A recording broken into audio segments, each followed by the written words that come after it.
Jeg vil godt byde alle sammen velkommen her til Go Kart World, og det lyder lidt, måske lidt platte, vi prøver efter din sådan lidt chili Claus, ikke Claus, men Claus, chili Claus.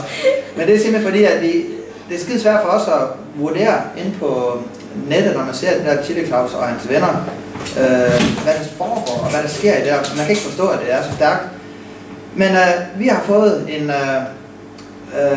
en sort ind, venligt lånt af vores kunder, og den hed, Christian, hvad var den hed? Tak for det. Tak for det. Ja, tak for det. Habanero, som vi vil af på. Og for lige at illustrere lidt, den ser meget uskyldig ud, en lille fin rød en.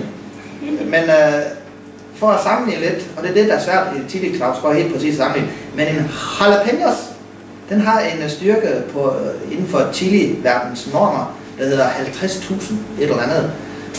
Og så har man sådan lige et mål at gå efter. Men den her lille fyr her, den har en, i forhold til jalapenosen har 50.000, så har den her 1,5 millioner. 1,5 millioner. Og det her, mine damer og herrer, det er vindstyrke 12. Vil det kalde det. Og jeg er allerede begyndt at svede det. Og ved min side her, fra den her, så har vi min gode ven Thomas, og hans vanvittigt tapper søn, Herman, og min trofaste, loyale væbner og medarbejdere, Christian, og mig selv selvfølgelig. Og jeg synes, vi skal lige prøve at starte ud. Jeg tror, vi starter med sådan en chili Claus. Det er jo grøntsager det her, så vi skal lige skylle den først her. Og vi tager lige to, for vi er lidt mange mennesker her, så vi tager lige to og skyller lidt op i vores lille grøntsager, der kan være giftstoffer, det ved vi aldrig. Vi kan lige godt tage de to først. Ja, vi tager lige... der er ingen grund til at spare på dem. Enderne skal lidt af her. Ej, den ser god ud. Så deler vi lidt i midten her, den ser rigtig lækker ud. Ja, den ser godt nok. Den er faktisk lidt lækker her. Ja. Det bliver spændende det her. Er det bedst? Vindstykker 12 skal vi over i 2,5. Jeg er spændt på den der frugtsmag. Ja, den der frugt. Så ved jeg ikke, hvorfor en af I fyre vil vælge. Jamen, du skal have den lille der. Den lille en der. Ja, jeg ved ikke, om der er forskel. Og så tager jeg den, der ligger tæt på her. Så tager også den store en, for det er godt. Men jeg ved ikke, om vi skal lige prøve at sige noget, Erik Thomas, og sige til det, og tilføje til hele... Overhovedet ikke, jeg tager bare toget. Du tager toget? Ja, jeg tager toget ud af jeg kan godt fornemme, at der er en lille form for nervøsitet derinde, fordi det vindstyrke 12, det er noget, der rykker, når vi har lige haft Bodil i vindstyrke, stormstyrke. Hvad mener du, Christian? Ja, kan du lugte frugten, ikke? Ja. Det lugter skide godt. Det lugter faktisk skide godt, ja.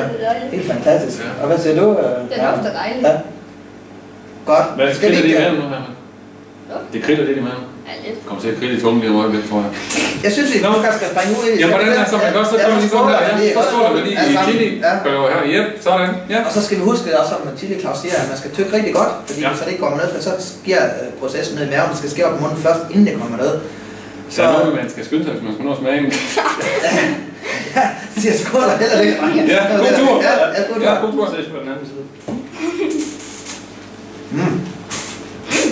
Ja, det er rød peber.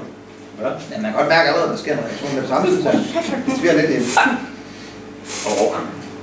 Men husk, det er godt. Ja. Man kan godt smage den der frugt, man. Ja, jeg tænkte på, at man skulle nok have haft nogle stykker papir, for jeg begynder at savle op med det samme. Jeg synes, det er dejligt, at man mærker, at man kommer igennem næsten. Lige nu er det ikke slemt, at man begynder at komme. Det er ikke slemt lige i starten her, men det begynder lige så stille nu, kan jeg mærke. Og jeg skal lige sige, at jeg har vant til at se det der. Pili.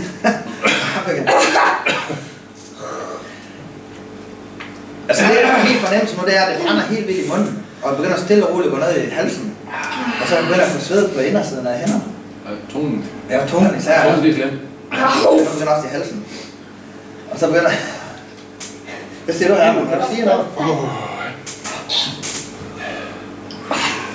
Og nu begynder at komme noget op under mælken nu. Og nu begynder der lidt i halsen. Ja, så sagde det. Øjnene begynder lidt i vand, men det kommer lige pludselig godt, så det slår som en... Hold kæft, der er faktisk at lukke min tunge. Ja, det kommer nu, ikke? Vel er det så? Jamen det er godt, drenge, jeg kan også. Nej, den er hæftig, den her, det må jeg skulle sige, det er godt, når det... det kommer nu, det begynder stille og roligt at komme. Så vælter det frem i øjnene nu. Ja. Også. Ja. Hvordan er det godt? Nej. Man kan godt mærke, at det er... Den er... Du er sat sej, men godt kæft, du er sej. Den er lidt rå, den der. Men det brænder virkelig noget i lungerne. Ind i halsrøret. Du er godt. Så ind i maven også. Ja, hvor er det Lille, han har... Og Herman. Så har man virkelig skrevet ud. Jeg kan godt mærke, at sveden kommer frem på panden også. Men det der reaktionen er også i hænderne. Man kan mærke, at man får sådan en ryst. Ja, det er godt nok sindssygt. Og så specielt tungen, ikke? Jo, tungen og i gaben. Ja. Og øjnene, de løber bare vildt i vand. Ja, og man kan mærke, at næsen har en form for i overgang. Ja. Og næsen løber også, synes jeg. Helt, ja. Som om man er snot forkølet. Altså, jeg fornemmer godt det der tog, der det kom. Ja, skal vi lige dele sådan et papir? Jeg synes godt nok. Ja, det er som om man får... Ja, for siger man.